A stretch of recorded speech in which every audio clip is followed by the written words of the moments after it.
भाई दूज की कहानी। भाई दूज का त्योहार वर्ष में 2 बार आता है। पहली बार चैत्र मास में कृष्ण पक्ष की द्वितीया और तथा दूसरी बार कार्तिक मास में शुक्ल पक्ष की द्वितीया तिथि को भाई दूज के दिन बहन के घर पर भोजन करने का भारी महत्व है।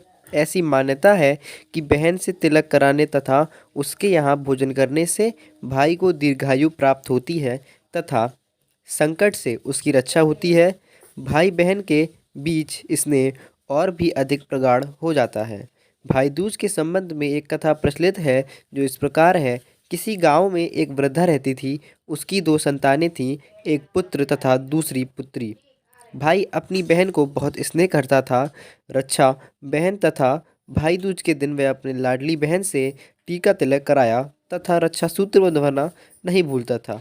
कथा काल में बहन का ब्याह हो चुका था तथा चैत्र कृष्ण द्वितीया को वह अपने ससुराल में थी जो उसके गांव से काफ़ी दूर था। उन दिनों यात्रा करना बहुत कठिन था जो पैदल, घोड़ों या फिर बैलगाड़ियों द्वारा पूरी होती थी। भाई गरीब था, उसके पास घोड़ा या बैलगाड़ी खरीदने का सामर्थ्य नहीं था, अतः वह बहन के घर जाने के लिए पैदल ही चढ़ पड़ा। रास्ता दुर्गम, वीरान था तथा भयानक था। जीव जंतुओं से भरा पड़ा था। आधे रास्ते पर एक छोटी सी नदी मिलती। उसमें पानी ज़्यादा न था, कमर उतना ही था। आधा लड़का नदी के बीच में था। नदी उससे मनुष्यों की भाषा में बोली, लड़के तैयार हो जा, मैं तुम्हें डुबाने वाली हूँ। लड़का चौंक गया। उसने घबरा कर पूछा, ये कौन बोला? मैं वह नदी हूँ जिसके बीच में तू खड़ा है। आवाज़ आई, मुझे क्यों डुबाना चाहती हो? लड़के ने पूछा, मुझे जोरों से भूख लगती है। नदी बोली, आज के दिन मैं जीव लेती हूँ।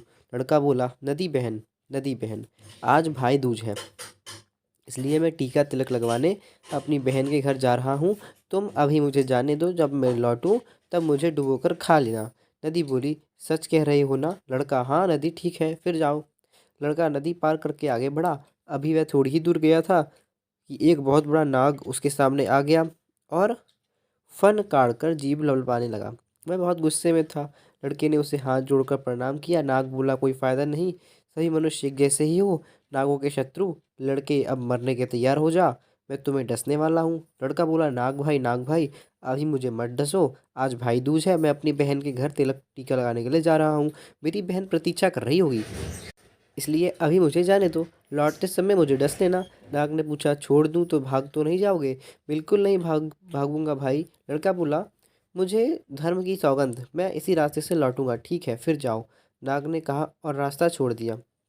लड़का आगे चला। कुछ आगे जाने के बाद एक बाघ मिला। उसने भी वही बात कही, मुझे बहुत भूख लगी है, तो मैं खाऊंगा। लड़का बोला, बाघ भाई, आज भाई दूज है, मेरी बहन मेरे इंतज़ार कर रही होगी, इसलिए अभी मुझे जाने दो, जब लौटूंगा तब मुझे खा लेना। ऐसा है तो जाओ, बाघ ने कहा, मगर अपना वचन याद रखना। उसे नमस्कार कर लड़का आगे बढ़ा। इसके बाद कोई बाधा नहीं आई। वह अपनी बहन के घर पहुंचा। बहन द्वार पर बैठी भाई की राह देख रही थी। भाई को आया देख उसकी खुशी का ठिकाना ना रहा। फिर क्या होता है?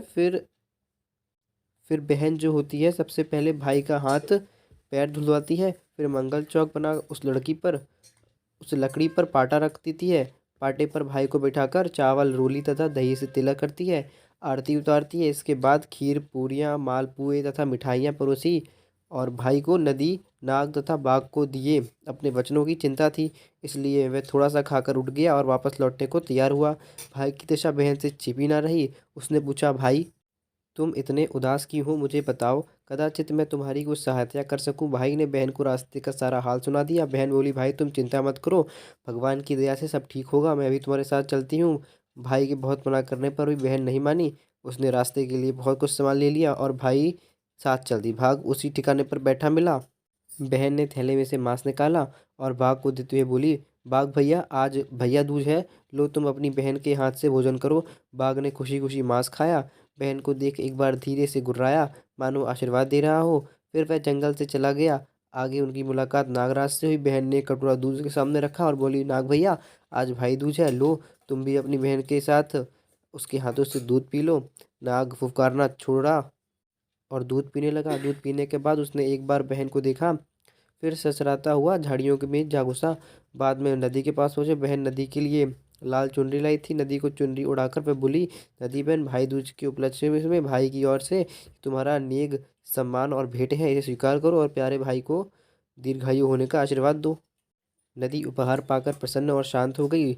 इसके बाद दोनों भाई बहन हंसी खुशी वे अपने अपने स्थान को लौट गए। इसी प्रकार बहन के प्रेम तथा चतुराई से भाई का संकट दूर हुआ तथा उसकी वचनों की रक्षा हुई। भाई दूज के दिन बहन अपनी भाइयों को तिलक कर उसकी दीर्घायु की कामना करती तथा भाई भी बहन अपने को संकट समय सहायता करने के लिए तथा रक्षा करने का वचन देते हैं। यही इसी पर्व को महत्व तथा